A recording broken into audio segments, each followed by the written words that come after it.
শুভ দুপুর বন্ধুরা, চলে এলাম আমার রান্না নিয়ে।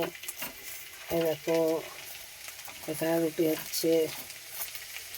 আজ সোমবার, আমরা রুটি খাই, তোমরা তো জানোই। তাই এখানে রুটি হচ্ছে। আর এই দেখো, এখানে আলু ভাজা হচ্ছে, আলু সিম ভাজা। তাই ভাবলাম তোমাদের সাথে একটু শেয়ার করি বন্ধুরা।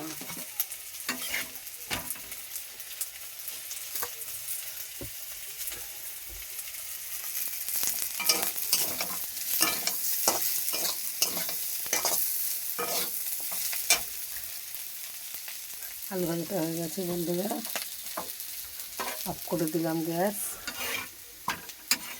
এ দেখো, এখানে রুটি হচ্ছে।